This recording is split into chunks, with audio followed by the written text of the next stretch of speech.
మండలిలో సీఎం రేవంత్ రెడ్డి మాట్లాడుతున్నారు. ఇప్పుడు ఆ లైవ్ చూద్దాం. శాతమైన స్టేట్ ఫ్యూచర్ గురించి మీకు ఉంటే మీరు చట్టసభలోకి వచ్చి మాకు సూచన చేసి ఉంటే స్టేట్ ఫ్యూచర్ పట్ల మీకున్న పట్టింపేందో ప్రజలకు అర్థమై ఉండేది అధ్యక్ష. నా కోసం కాదు, ప్రజలు మీకు ప్రధాన ప్రతిపక్ష హోదా ఇచ్చారు, ప్రభుత్వం జీత భత్యాలు ఇస్తుంది, జీత భత్యాలు తీసుకొని ఏమాత్రం పని చేయకుండా ఉంటాను నేను అని బరితెగింపు అనేది ప్రజాస్వామ్యానికి మంచిది కాదని మాత్రమే నా విజ్ఞప్తి అధ్యక్ష తమరి ద్వారా. అందుకే అదేవిధంగా ఐటీఐలు మీకు తెలుసు అధ్యక్ష, 1956లో ఫస్ట్ టైం మొదలైంది ఐటీఐ, ఇండస్ట్రియల్ ట్రైనింగ్ ఇన్స్టిట్యూట్. ఆ రోజుల్లో సాంకేతిక నైపుణ్యం ఇచ్చడం ద్వారా ఫిట్టరో, ఎలక్ట్రికలో, లేకపోతే ప్లంబరో, ఇతర రకరకాల పనులు నేర్చుకోవడం ద్వారా పని నేర్పించి సర్టిఫికెట్ ఇచ్చి వాళ్ళకు ఒక ఉపాధి అవకాశాలు, ఉద్యోగ అవకాశాలు ఇచ్చేది అధ్యక్ష. ఈ రోజుకి అప్పుడు మొదలుపెట్టిన సిలబస్ ఈ రోజు కూడా ఉంది. ఈరోజు డీజిల్ మెకానిక్ అక్కడ ట్రైనింగ్ చేస్తే అందులో ఇస్తున్న ట్రైనింగ్ ఏంటంటే ambassador car, fiat car repair చేసేది. వాడు బయటకు వస్తే అంబాసిడర్ ఏడుంది, ఫియట్ ఏడుంది ఎతకాల్సిన పరిస్థితి అధ్యక్ష. ఇవాళ బెంజ్ కార్లు, BMW కార్లు వచ్చిన తర్వాత వాడు చదువుకు నేర్చుకుంటున్న విద్యకు బయటకు వస్తే అందుబాటులో ఉన్నదానికి సంబంధం లేకుండా పోయింది అధ్యక్ష. అందుకే ఆలోచన చేసినాం అధ్యక్ష. తెలంగాణ రాష్ట్రంలో 65 ఐటీఐలు ఉన్నాయి అధ్యక్ష. ఈ 65 ఐటీఐలలో నేర్పుతున్న వృత్తికి బయటకు వచ్చిన తర్వాత ఉన్న అవకాశాలకు, ఉపాధికి సంబంధం లేకుండా పోయింది అధ్యక్ష. డిస్కనెక్ట్ అయిపోయినారు. ఆ పిల్లలు నిరుద్యోగులుగా చదువుకునేది ఒకటి, బయటకు వస్తే చేయాల్సింది ఇంకొకటి.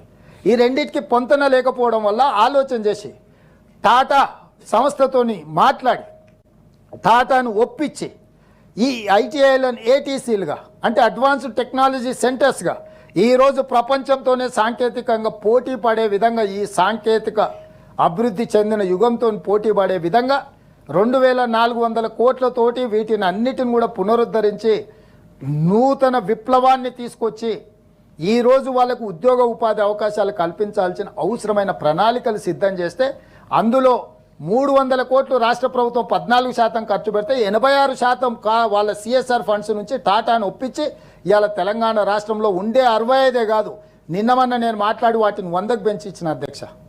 ప్రతి నియోజకవర్గంలో ఒక ATC అడ్వాన్స్డ్ టెక్నాలజీ సెంటర్ ద్వారా గ్రామీణ ప్రాంతాలలో ఉన్న నిరుద్యోగ యువకులకు శిక్షణ ఇచ్చి ఉద్యోగ ఉపాధి అవకాశాలు కల్పించి ఈ దేశంలోనే కాదు పక్క దేశానికి కూడా మన వృత్తి నైపుణ్యం ఉన్న వాళ్ళని పంపించాలని ఆలోచన చేసి ఈరోజు ప్రయత్నం చేస్తున్నాం అధ్యక్ష.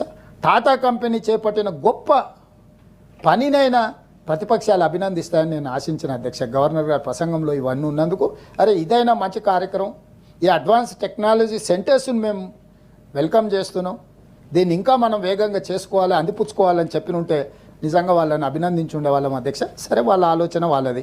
అదేవిధంగా అధ్యక్ష సివిల్స్, మీరు ఏ ఆఫీసర్లైనా చూడండి, బీహార్ అత్యంత వెనుకబడ్డదని మనం చర్చించుకుంటుంటాం అప్పుడప్పుడు. కానీ ఈరోజు చాలామంది IASలు, IPSలు, IFSలు, IRSలు మనం చూస్తే బీహారు ఇతర రాష్ట్రాల నుంచి వచ్చిన వాళ్ళు మన దగ్గర ఉన్నారు. ఆంధ్రప్రదేశ్, తెలంగాణ నుంచి, ముఖ్యంగా తెలంగాణ నుంచి IASలు, IPSలు, IFSలు చాలా తక్కువగా సెలెక్ట్ అవుతున్నారు అధ్యక్ష. ఎందుకంటే కోచింగ్ సెంటర్లు ఢిల్లీలో ఉండడమో, లేకపోతే మన దగ్గర IT నిపుణుల కింద IT రంగంలో విదేశాలకు పోవాలనో రకరకాల కారణాల చేత మనం ఫోకస్ పెట్టలేకపోయినాం.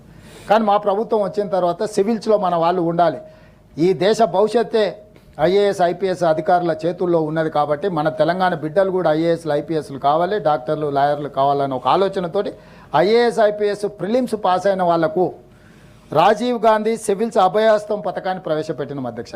దీనికి సంబంధించి సింగరేణి సంస్థ కార్పొరేట్ నిధుల నుంచి ప్రిలిమ్స్ పాస్ అయిన వాళ్లకు తలా ₹1,00,000 నగదు ఇచ్చి భుజం తట్టి అభినందించినాం. మెయిన్స్కు సెలెక్ట్ అయిన వాళ్ళకు మళ్ళీ ₹1,00,000 ఇచ్చినాం.